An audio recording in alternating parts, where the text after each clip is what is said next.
3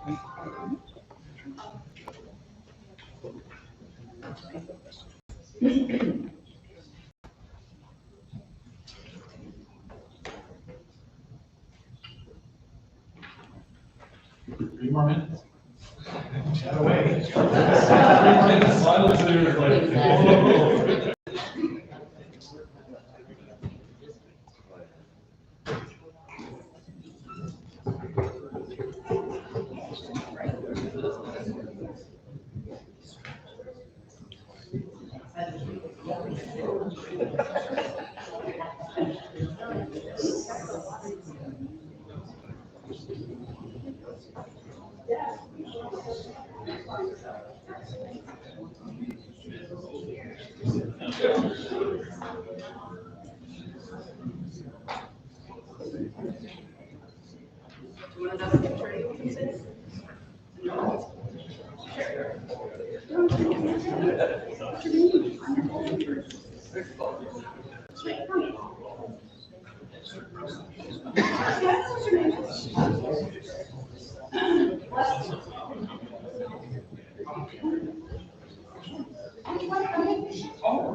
please, this meeting of the Cape Breton Regional Municipality Council will come to order for the special council meeting on this Friday, November 1st. I want to welcome everyone here for the special meeting, and we'll recognize that at a future regular meeting of council, we will have an opportunity for all councillors to reflect on their campaign and recognize those that were supportive and what they see going forward as priorities. So we'll do that at the regular meeting, but welcome to one and all here in the chamber and those watching via the internet. At this time, I will start the meeting by acknowledging that we are gathered here today in Unanimously, the unceded ancestral territory, the Mi'kmaq, always working mindfully and respectfully in the spirit of the treaties of peace and friendship. Kelly, can you call the roll? Mayor Clark. Present. Councillor Eldon MacDonald. Here. Councillor McMullen. Here. Councillor Marshall. Here. Councillor Gillespie. Here. Councillor Eldon MacDonald. Here. Councillor Bruce. Here. Councillor Parsons. Present. Councillor McNeil. Here. Councillor McKeegan. Here. Councillor McTuck. Here. Councillor O'Quinn. Here. Councillor Shepherd Kemp. Here. Thank you very much, Kelly. Next on the agenda is the approval of the agenda. We'll Moved by Councillor Gordon MacDonald, seconded by Councillor Glenn Perouche. Any discussion on the motion? Ready for the question? All those in favor signify by saying aye. Aye. Contrary, nay. Motion is carried. Thank you. We'll go to the second item, which is the Municipal Affairs Performance Audit. I draw your attention to Council to page 3 and the accompanying memo. We did receive from the Department of Municipal Affairs their draft statement of work, and it is a draft statement of work that is subject to any feedback with officials or council, but it was prepared with the idea of a performance audit. And so it was offered by the minister and the department to undertake this as an independent external performance audit, which is really a value for money audit. And there is a motion for council to consider, but at this time I would just open it up for any questions or comments from any members of council that may have wish to speak. Oh, Councillor Gillespie.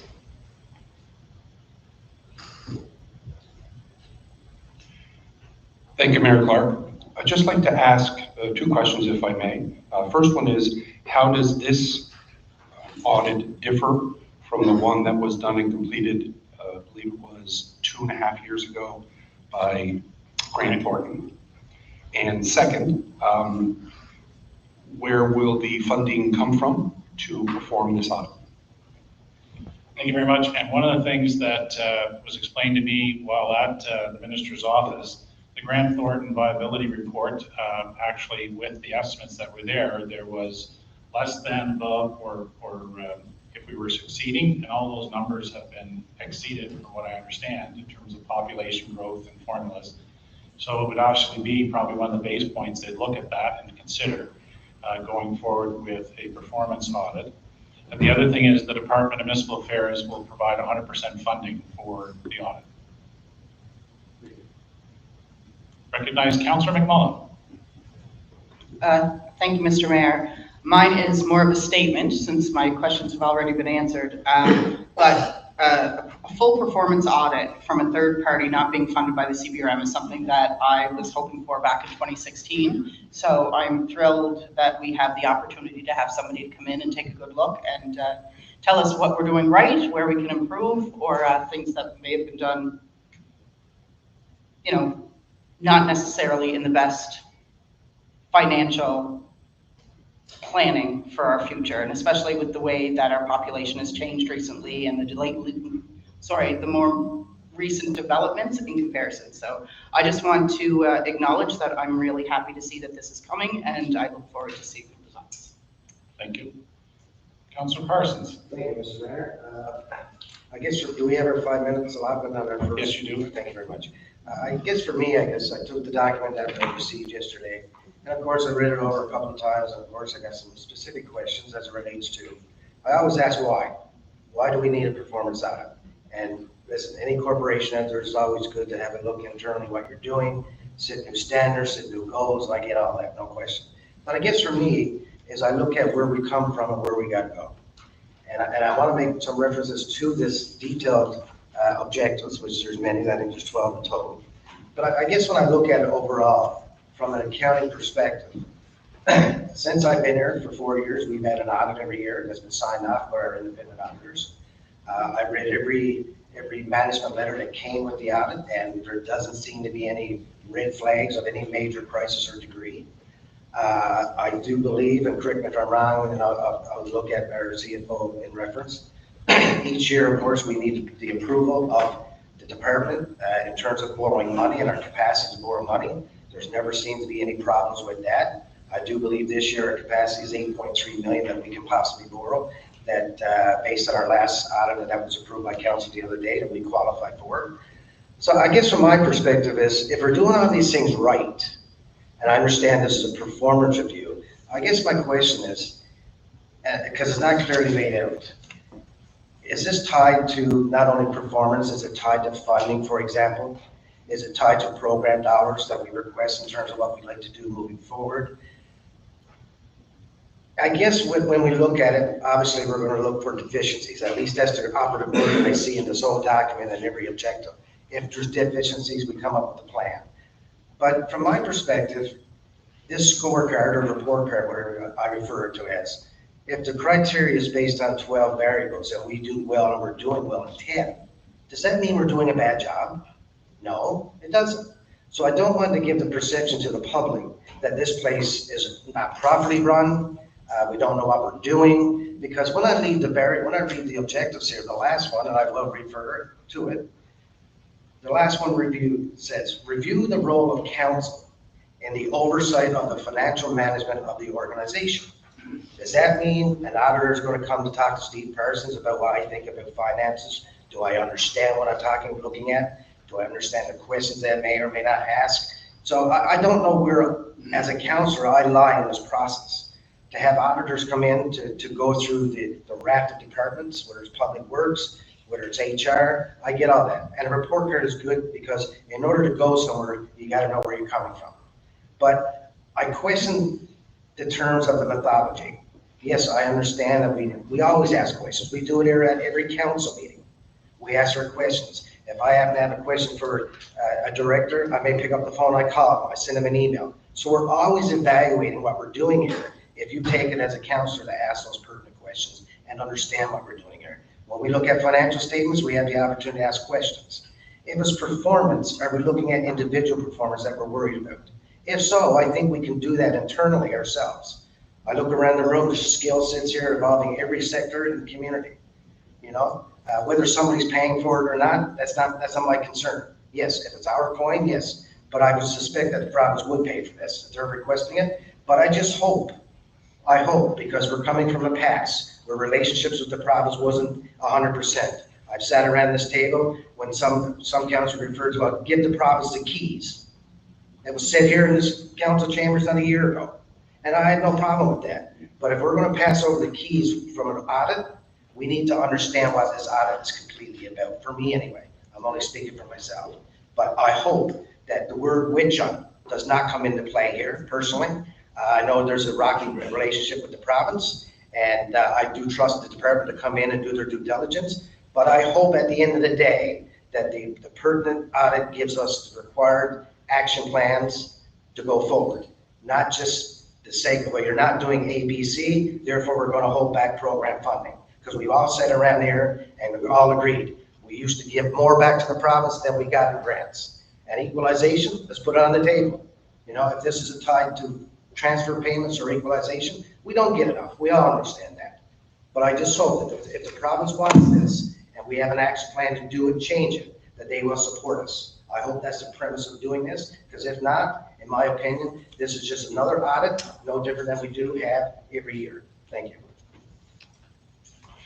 Thank you very much, Councillor. Recognize Councillor Gordon MacDonald. Thanks, Mayor Clark, and Councillor Parsons touched on a question that I was wondering about the audit myself. So with this audit, and you hear a lot of the public during the campaigns about everybody's asking, oh, we should get the CBRM audit and toward those questions. So I'm just wondering, is the intent of the audit for wide municipal affairs to be able to look at that, what we're sitting on here in the CBRM, and to listen to what our queries were over the last number of years, talking about where we're going to be in the next couple of years with the reduction of the service exchange agreement, money in the municipal capacity grant, and are they going to be looking at what kind of financial trouble we're actually in, according to what the books that we have presented to them during the service exchange agreement, and are they going to be looking at it so that they can best help us with financially to be able to grow the municipality with the numbers that they hopefully will see that, you know, with the struggles that we're having going forward, even with the reduction in the money for the municipal capacity grant. You know, our own CFO pointed out that in 3 to 5 years, that money is going to be gobbled up with the education fund that's going to continue to grow. So are they going to be looking at to keep us financially stable? Or are they looking at something in, like Steve said, a witch hunt? That's so kind of wondering what their mindset is on how they want to go with this. Thank you, Councillor.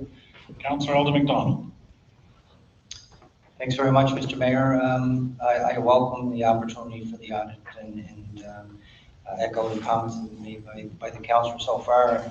And I'll start by saying very much in the name of Councillor MacDonald that, we've been looking for this audit for a long time. I've been here 12 years. I think we've been looking for that before I was on council. There's been many requests for that, and I think this is a good step moving forward. I will say that I have 100% complete confidence in our CFO, Jennifer Campbell, and her staff that work on our budgets every year through, but with Jennifer being the top of the finance department, I have full confidence, and I'm sure she would welcome them to come in and work with her. For me, this is about sustainability. It should be sustainability from our point of view. It should be sustainability from the province's point of view. It should be coming in looking for efficiencies. There's no level of government corporation that can't find efficiencies, and we should be working to find those opportunities that can help make us more sustainable. There's no question for the councillors that have been around the table for the last 4 years or longer that we absolutely are an organization that we believe, and I believe, I don't speak for council, that we run a pretty good organization on a small budget that we have overall. But again, this should be about two levels of government coming together, looking for the most sustainable path forward, and how do we achieve that together. And I welcome them to come down and work with us in achieving those objectives. Thank you. Thank you, Councillor. And just with that, in the discussion with the department and the minister and the deputy minister and their officials, if I can draw your attention to page 4, under background, third paragraph, when it talks about the funding levels from the 15, they've actually referenced the request, so they've acknowledged the request of the additional resources that council in this with regards to in order to remain fiscally viable. And that was a recognition of a request from the council. If you then go down to objectives, the first paragraph, the second sentence, the Department of Municipal Affairs and Housing wants to support the CBRM in achieving organizational and sustainability and views that an independent party can provide a balanced approach to creating a sustainable CBRM for the future. And I think it's really independent of having perspectives that are fresh both for the department but for the municipality. And I would draw you further to page 6 under expected project timing and deliverables, which is what I see as the probably an operative, and that is the desired outcome is that CBRM is better positioned for financial sustainability to address forecasted pressures and improve financial controls and accountability to satisfy municipalities' mandate, but also our mandate and requirement legislatively with the department. But it also has to be a recognition that we have other things that are required that aren't in the operating capital that I know Director MacDonald's well aware of wastewater obligations that are at least probably $250 million between the Waterford and North Side, and they have to be factored in to these pressures for funding with the province. So I look at it when they talk about value for money is where are we at now and where do we have to go with growth pressures? So I took away those 3 aspects when you look at the language here. If there is sustainability issues we have to address, and part of it's dealing with growth, part of that growth has created social and vulnerable population issues that now municipalities across the country are addressing that are going to need resourcing. Our Handy-Trans is becoming a secondary patient transfer service for the Nova Scotia Health Authority, which is a budget pressure. Those things have to be all factored into this study as well through the consultants because they're outside of the scope of the mandate of what our tax base would be eligible to support. So I see that those types of items. I also know that the minutes from this meeting and the dialogue from this meeting will be reflected to the department so that all the questions that are raised will be asked of the department to include when they go out with the tender if it's the decision of council. So I think I look at some of these things and I also recognize that the fact that the wider public has asked for an outside independent review continually, and I've been supportive of that as well, and now the department has responded. Recognize Councillor McMullen.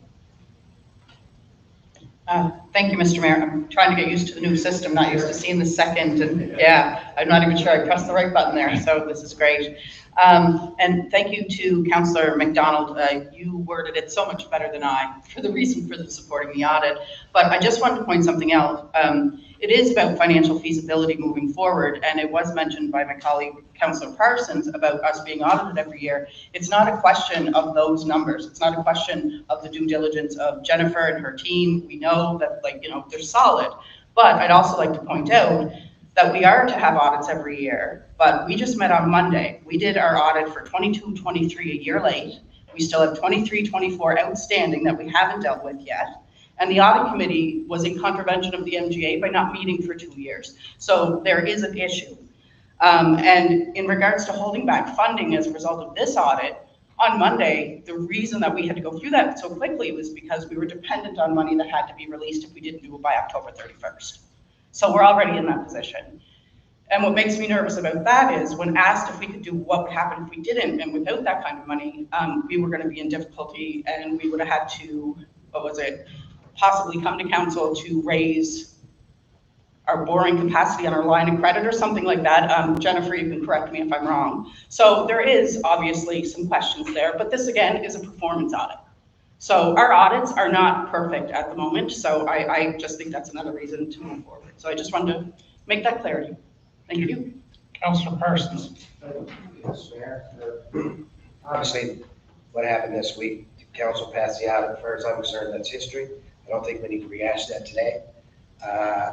We understood and realized that the delay in that was for several reasons, some of which obviously our CFO apologized publicly for that. I also like to look at the onus on our auditors that, I ask lots of questions around here.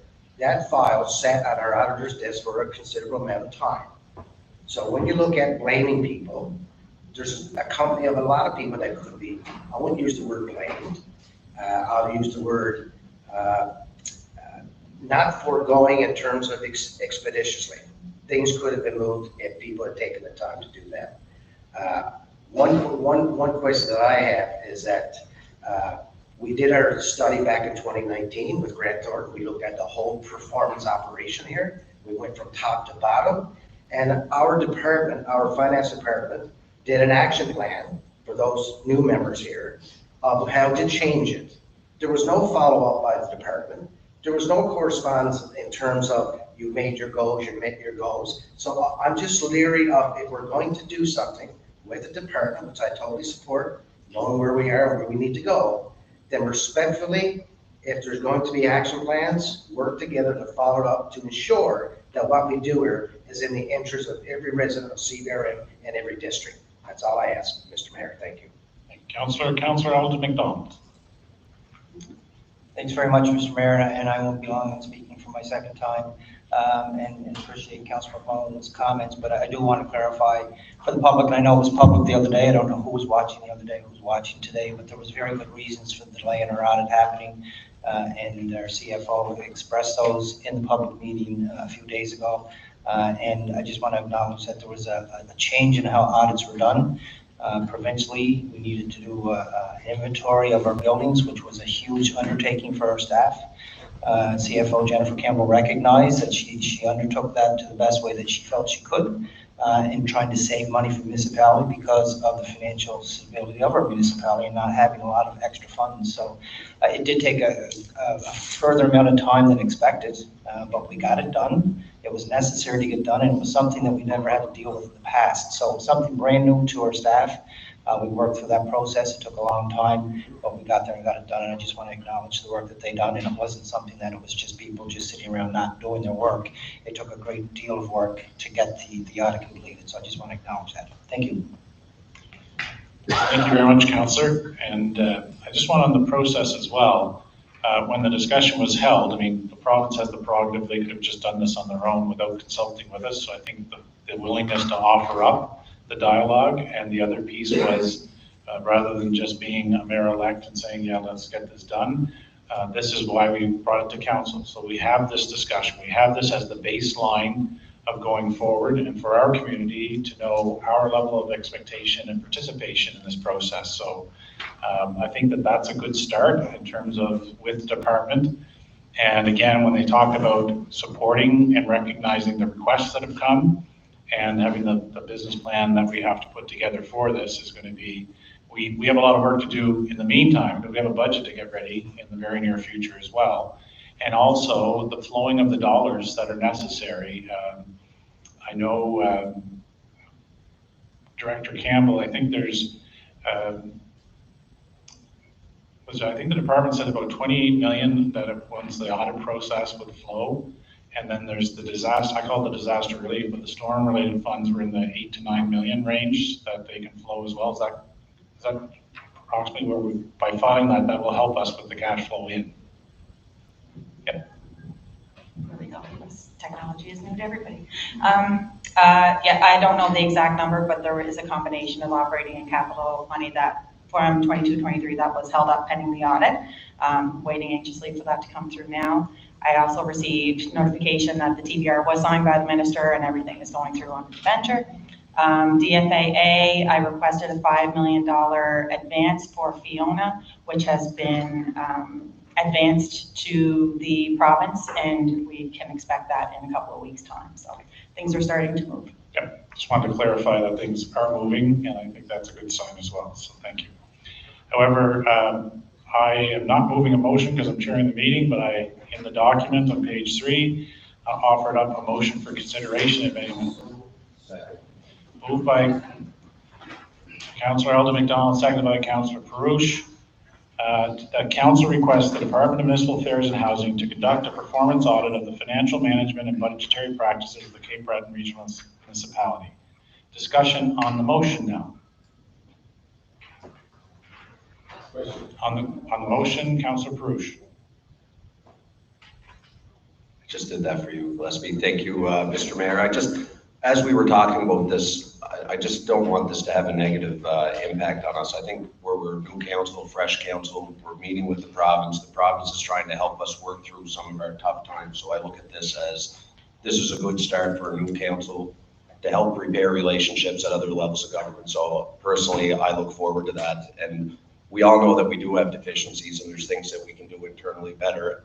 And with the help, maybe all of a sudden they're going to realize that we have been operating on a shoestring budget. I've only been in here for 4 years, but it seems like sometimes we're wrapping stuff in duct tape. So through this process, I'm hoping that they realize that we do need, as it was said in our previous council, a hand up, not a handout. So thank you. Thank you, Councillor Perouche. Now recognize Councillor Marshall. Yes, I'm getting used to the screens here too. Blue, so just Welcome back. yeah. But it's audited. We did that 8 years ago, right? We did that before. I think. Yeah, forms, we did that already. But I would like to get more information from new council than us to know what's going on since last year, right? We want to know more, that we could make our own decisions what's going on with this table. What's going on with audited, what's going on with just staff. You know, we want to be informed properly, not just. That's what I want to say. I want to get informed properly. Let's do it just right before we move on. Thank you. Thank you very much, Councillor Marshall. And that is one other item in terms of for council's aware, but also for the public, is that there will be extensive briefings and workshops on the financial statements, the previous budget for this year, and the like. So for a new councillor, there will be a lot of briefings and opportunity for that Q&A opportunity that you reference and information sharing as well. So I look forward to that.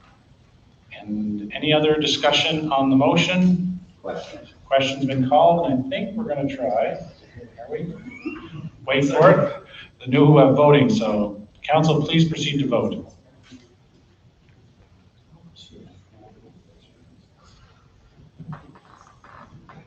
And motion has carried. Thank you. That brings us to our next agenda item, and that is item 3. Item 3, which is outstanding issue papers. Council would have distribution of a list multiple issue papers and documents that, from memos and other things.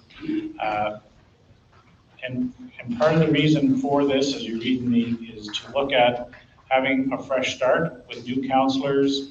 And we talk about going forward, so the recommendation is to rescind all outstanding issue papers, and that those issue papers that have been in the queue will come back fresh, so that all of council will consider them anew, because there's a number of issue papers that come in. Councillors won't have, in some cases, the briefing and the background on those. So it's a way of just, as we go forward, putting a lens of starting for, like I say, a clean slate, fresh start, and also looking at, as I've talked about before, the taxpayer first, like how explaining the benefit of all these decision documents that have to come forward.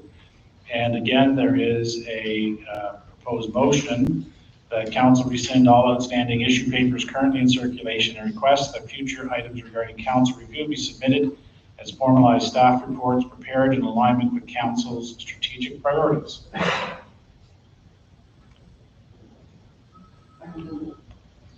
Okay, moved by Councillor McMullen, seconded by Councillor Gordon MacDonald. Discussion on the motion, Councillor Perouche. Thank you, Mr. Mayor. Just for clarity purposes, so this paper, there's 85 outstanding issue papers right now. When and if we rescind these, is the possibility of some of them for us, if we find them pertinent, that they can be reestablished? So what, very good question. The next thing will be the clerk will actually go back to, and through the officials, we'll go back and prioritize which one of these are the priority elements to bring forward, again, in line with strategic priorities. They're not going away. We bring them back fresh, the ones that are pertinent. And there's other things that are just timed out, but they're sitting on the books legislatively. And if you don't rescind them, they'll just sit there as not done anything happening to them. Okay, so we do have the opportunity then Yes. as a council. Okay, perfect. Thank you. Councillor Parsons. Thank you, Mr. Mayor. Just kind of a similar question, but will they be brought back by dates that they were initially submitted? Because when you say priority, of course, things, that's why you have a priority list. Some are more important than others, but I'm just saying some of these, as I look down to the list, are heightened, I would say, in terms of emergency. I know, for example, I brought one up as relates to first one-way in, one-way out of one-way streets, which based on what happened in Halifax yesterday with the fires, for me personally, brought that to forward based on the residents who live on one-way in and one-way out in reference to how we center. That's important. Why? Because we have 500 homes out there. You can't get out if there's a fire up top. So I'm just wondering, in terms of priorities, what is the purview of what is priority 1 versus priority 10? Thank you. Thank you very much, Councillor. I know in having a discussion with the clerk, looking at some of the items that can be administrative and pretty straightforward that we can bring forward. I looked at some of those items that we'll put on the agenda to help council get familiar with all the new technology as well, because there are a lot of, could be administrative related. We'll bring those forward because they're easy to move through, or the easier. And then on the substantive ones, will be organized again by going back to each of the departments, asking them to prioritize and bring it forward and give us a list. The other element of this, as we go forward, the clerk on a monthly basis for council in its regular session will provide the ongoing list and summary of all issue papers and where their status is. So it'll be formed part of the standing document of council going forward. And if there are any items, I would just encourage council, as you look at this list, if there's an item that you see as a priority to you or in your district or regionally or in your division, please bring it to the attention of the clerk's office. Recognize any other? Okay. Councillor Gillespie, you're next. There you go. Thank you, Mayor. Will council be involved in the priority list? Will we be involved with the clerk and the directors and yourself on where these issue papers and agenda items are listed as a priority? We will. The answer is yes. Thank you. Yep. Councillor McMullen. Thank you, Mr. Mayor, and it probably has been answered, but it's not all just issue papers on here. There's also proclamations. So I assume that would follow the same if there's a proclamation or more here that I want to No. make sure I just bring it to the clerk. Yes. Okay. They'll all be prioritized and brought forward as current ones as well. But yes, and anything you see as a priority for you, just identify to the clerk's office. Those lists we put together accordingly, okay? Perfect, thank you. Councillor McKeegan. Thank you, Mr. Mayor Clark. Just being a new councillor, I see some of these are going back years, like 3 years. To me, you know, if the residents in my District 9 are going to wait 3 years for me to get back with an answer, that's not good. And it's probably the same with getting an answer back to us. Is there any mechanism in place to make sure that these are addressed? And that's what I was indicating with the clerk. As we go forward and we establish new decision documents, I call them, because there may be various types of decision documents that we wish to have considered. They'll be on a monthly spreadsheet that you'll have as part of your council package to monitor, and it'll show when the action complete when they come off of the agenda list, so that it's a flowing list. But the other thing it provides as well, from a transparency and accountability point of view, from a public point of view, they get to see where all the documents and the flow of decisions and the like, where they sit on a monthly basis and not just as part of an annual report. Okay, thank you. Any other discussion on the motion? Question's been called. Council, please proceed to vote. Oh, another.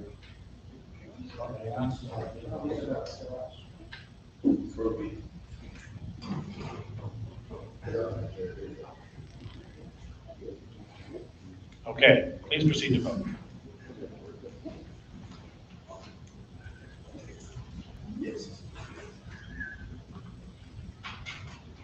And motion is carried. Thank you.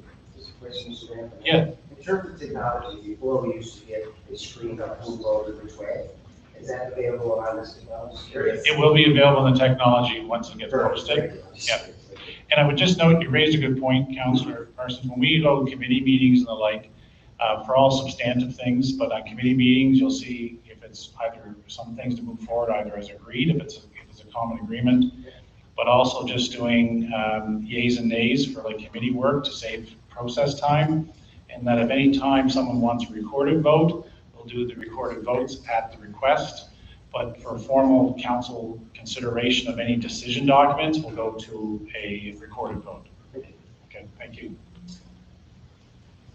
And we move to our next item, and that is over to Madam Clerk for the election of the Deputy Mayor. Thank you, Mayor Clark.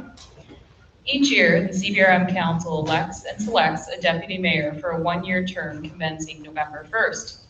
As per the Deputy Mayor policy, which is attached in your agenda package, all councillors are eligible to run for the office on an annual basis. However, the Deputy Mayor shall serve no more than 2 consecutive terms. This issue is on the agenda for the November 1st, 2024 meeting, at which time the Mayor will call for nominations from the floor. Mayor Clark. So I'll now open the floor for nominations for the Deputy Mayor. Councillor Parsons. Thank you, Mr. Mayor. At this time, it gives me privilege to nominate Councillor Eldon MacDonald for the position of Deputy Mayor.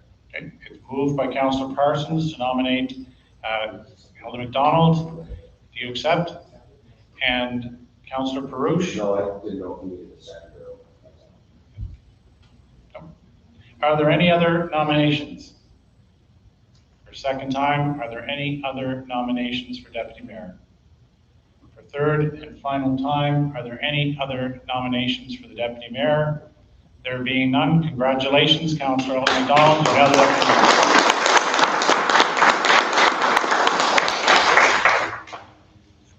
And one of the things that the Deputy Mayor takes on is the role as well of Fire and Emergency Services Committee, and there's going to be a lot of work related to that. So this is very timely as well, with the date being November 1st. So everything coming together to move forward on that and other matters. And the other thing the Deputy Mayor will be part of is also in helping assist with some of the agenda setting items and the follow-up to the planning efforts of council. Did you hit your button? Or? Oh, you did. Councillor Shepherd Campbell. Thank you, Mayor Clark. I just wanted to know going forward, where the nominations were called, it wasn't explained, can you also nominate yourself? You can nominate another member of council, is there a self-nomination as well? Not that I wanted it, but I just want to know going forward, just for the new people on council. Well, we all nominate ourselves to run, so. Well, I've been on other committees and that is part of the nomination process. You could, there's no parliamentary reason you couldn't nominate yourself. Okay. And I think you'd be unanimous in that if you did so. Okay, thank you. That's good. With that, there is no other business for the agenda as presented. Is it agreed? We adjourn. Agreed. We stand adjourned. Thank you.